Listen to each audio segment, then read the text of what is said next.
एक मानव शरीर का जो श्वास है, ये एक श्वास भी कहते 3 लोक के तुल्य, क्योंकि हम 3 लोक वो हमारे लिए तो बहुत बहुत ज़्यादा है। इसलिए परमात्मा ने हमें समझाने के लिए उदाहरण दिया है ये, कि जैसे एक गांव का सरपंच बन जाता है, उसको सैकड़ों हजारों आदमी सरपंच साहब राम राम, सरपंच साहब नमस्ते, इतनी प्रभुता हो जाती है उस व्यक्ति की, और वो फूला नहीं समाता। और जब वो बन जाए एमएलए, कोई व्यक्ति एमएलए बन जाता है, कुछ क्षेत्र का मुखिया बन जाता है वो, उसको तो फिर न जाने कितने व्यक्ति, कर्मचारी, अधिकारी सारे सलूट मारे, फिर वो फूल जाता है। और एक बन जाए मुख्यमंत्री एक प्रांत का, फिर तो कहना है कि वो तो धरती पर पाए ना टेके। और बन जाओ प्रधानमंत्री एक टुकड़े का, एक देश का, छोटे से का या बड़े का, तो उसके माइंड की सोच है, वो तो 7वें आसमान पर घूमता है। फिर वो अपने आप को जीव नहीं समझता, क्योंकि उसके शब्द में, उसके वचन से ही ना जाने सबके में हिलता नजर आता है उसको। तो परमात्मा कहते हैं अगर पृथ्वी का एक राजा हो तो वो उसकी कितनी प्रभुता होगी, उसके दिमाग में क्या सोच होगी, और उसकी कितनी वो अपनी वैल्यू समझता है। और ऐसे ऐसे पृथ्वी लोक, स्वर्ग लोक और पाताल लोक, इन तीनों की कीमत आप लगाओ कितनी होगी।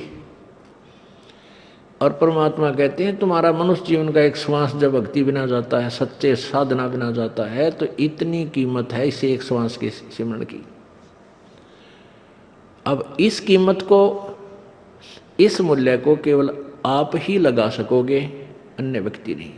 क्योंकि आप सत्संग में आने से जौहरी बनोगे, लाल की परख करने लगोगे, तब आपको इसकी कीमत का अलग से पहचान होगी, तुरंत महसूस होगी। खास सत्य बात है।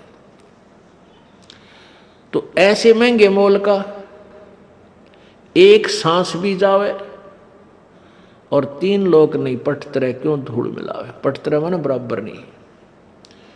आप नित्यनियम में भी पढ़ते हो, अपने नित्यनियम के अंदर आपको बहुत कुछ विज्ञान है। विज्ञान माने तत्व ज्ञान है, विशेष ज्ञान है। और इस ज्ञान को आप केवल एक रूटीन में पढ़ लेते हो कि हमने ये एक पढ़ना है, प्रतिदिन नित्यनियम करना ही करना है। लेकिन एक व्यवस्था बनाकर नहीं इसको प्रतिदिन करना चाहिए।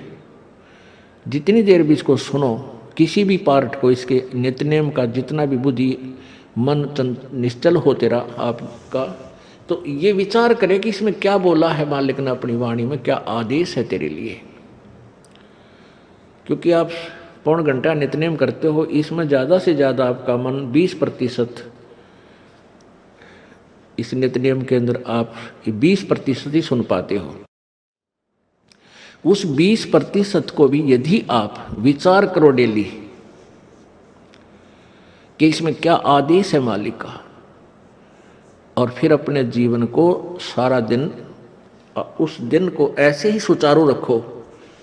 क्योंकि आपको घर से निकलने से पहले ये पढ़ा इसलिए जाता है कि आपके साथ रास्ते में कोई निकम्मा भी टकराओगा, कोई गाली देने वाला भी मिलेगा, कोई बुंडा भी बोलेगा, कितना कोई आंट भी लावेगा। तो उनके साथ आपने कैसे व्यवहार करना है। आवत गाड़ी एक है, उल्टा हो अनेक, और कह कबीर ना उलटियो वा रहे एक की एक। इसको पढ़ना नहीं है। मान ले कोई बुंडा बोला है, गलत बोलता है, गाली देता है, तो उसने तो कर दिया यूँ काम, और आप भी उल्टा दोगे तो फिर 4 और देगा, क्यों तो पूरे मूड में है, वो तो फुल मूड में है लड़ाई के में, और आप भी आगे से उल्टी बोल पड़ोगे तो वो तो 4 बैठा है। जब बसात क्या उनका मुकदमा रोज कर ले चाहे दिन में। तो कहते परमात्मा आवत गाड़ी एक है, उल्टा हो अनेक, और कहे कबीर ना उलटियो रहे एक का एक। और देख आगे कितनी प्यारी बात कही है। गाली ही से उपजे कलह, कष्ट और मौत, मृत्यु तक तो पहुंच जाती है एक छोटी सी गाली।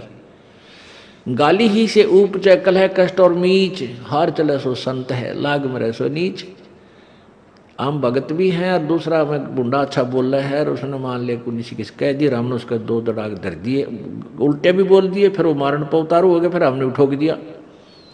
हो सकता है आप उसे तगड़े भी हो और अच्छा भी संवार दो, फिर आप में और उसमें कसर के रहेगी। आप तगड़े भी हो और आपसे हल्का आदमी भी आपने बूढ़ा अच्छा बोल रहा है, उसने बालक समझ के अनजान है, उससे बचो। तो इन नित्य नियम करने का डेली हमें जो पाठ करते हैं, इससे ज्ञान यज्ञ तो होता ही है।